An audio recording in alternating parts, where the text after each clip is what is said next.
여러분, 우리가 홈스쿨을 하면서 우리의 가족을 생각하지요.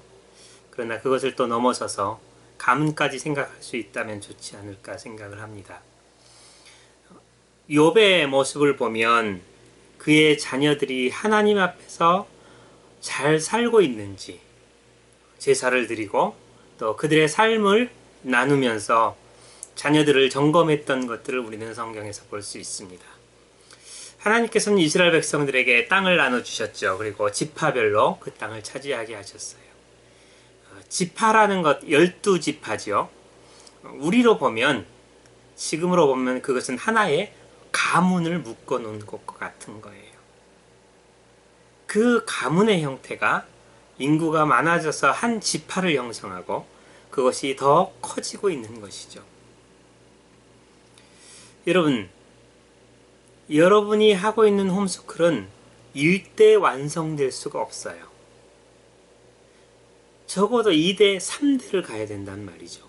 우리는 그것을 내다보면서 홈스쿨을 준비하는 것이지, 지금 당장 우리 아이의 유익, 혹은 우리 집안의 어떤 행복을 위해서, 그것만을 위해서 홈스쿨을 하고 있는 것은 아니죠. 그 다음 세대를 생각해야 돼요. 교회는 다음 세대, 차세대에 대한 얘기들을 많이 하지만 거기에 대한 대안이 없죠. 왜 없나요? 이것이 하나의 지파 단위, 가문 단위로 그것이 만들어져야 되는데 그게 만들어지질 않아요. 거기는 다 흩어져 있고 교회라고 하는 전혀 다른 시스템, 일주일에 한 번 만나거나 가끔씩 수련회나 특별한 훈련 학교들을 통해서 이루어지는 그런 형태의 교육으로는 이 가문의 영향력 혹은 제대로 된 교육이 만들어질 수 없기 때문이죠. 우리는 차세대 교육이라는 말을 많이 합니다. 그러나 그런 교육들이 되기 위해서는 가문 안에서의 삶을 통한 차세대 교육이 돼야 돼요. 참된 제자 훈련은 뭔가요? 인생을 같이 사는 거죠. 살면서 가르치는 것이지 그저 어느 정도 과정을 통과한다고 해서 제자가 되는 게 아니란 말이죠. 우리가 많은 성경 공부를 해보지만 쉽게 우리 안에서 변화가 일어나지 않는 것은 그것이 하나의 학교이기 때문에 그래요. 어느 정도 다니면 끝나요. 삶을 배우는 게 아니라 지식을 배워요. 그래서 어느 정도 알아가고 있고요. 어떤 면에서는 우리에게 영향을 주는 부분들이 있고 긍정적인 부분들이 있지만, 그러나 제자화라는 거에 있어서는 가까이 다가가지 못하는 한계를 가지고 있죠. 그래서 여러분 홈스쿨을 하면서 여러분의 가문을 어떻게 만들 것인가를 생각해야 돼요. 여러분 지파의 모습을 보면 이 12지파는 첫 번째 가문으로서의 역할로서 지역을 가지고 있어요. 지역별로 하나님이 그들에게 땅을 나누어 주시죠. 그 땅은 남에게 팔린다 할지라도 희년이 되면 돌아와요. 그 말은 그 가문이 계속해서 유지되고 역사 속에 남아있을 수 있도록 하나님이 만들어 놓으셨다는 것이죠. 비록 딸들밖에 없다 할지라도 하나님은 그것을 이어가게 만드셨어요. 우리가 구약에 이 지파의 법과 그들을 운영하시는 하나님의 방법을 보면 결코 그 지파가 사라지지 않도록 하시는데, 단지 그것은 축복을 위해서만이 아니에요.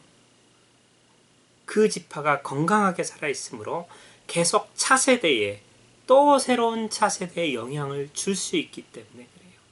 그 안에서 태어난 아이들, 그리고 그 문화에서 자란 아이들은 다시 하나님을 예배하고 하나님을 알아가는 아이들로 자라가게 하는 것이죠. 그래서 그 지역에 함께 사는 것, 함께 공동체를 이루는 것은 중요해요. 두 번째는 그들에게 재산을 주고 있다는 것이에요. 그 땅은 결코 잊어버리지 않아요.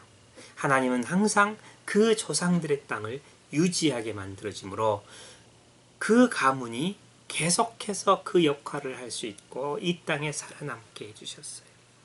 그리고 세 번째는 그 지파별로의 역할이에요. 역할들을 하나님이 주셨어요. 여러분의 가문에 하나님이 주신 역할은 뭘까요?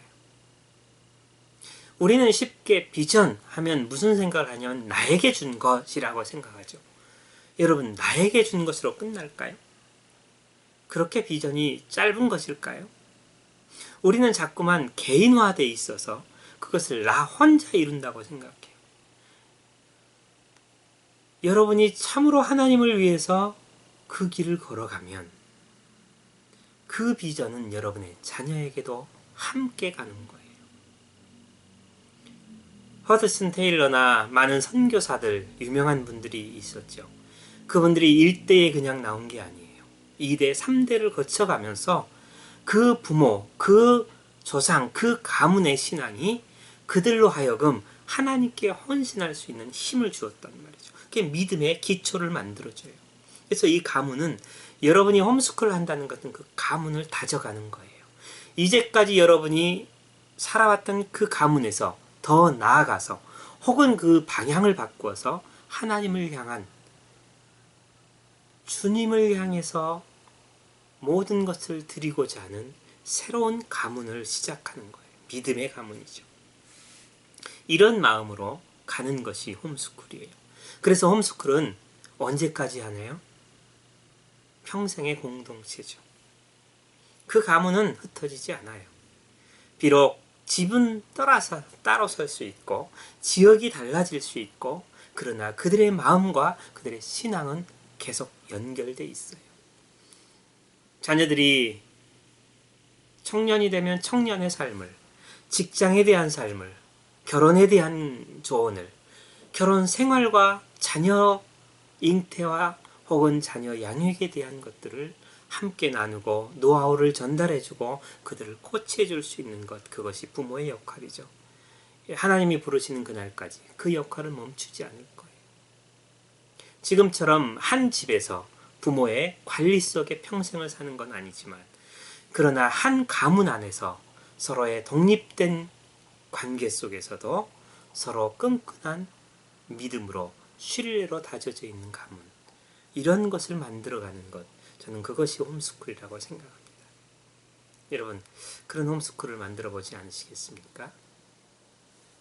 수고하셨습니다.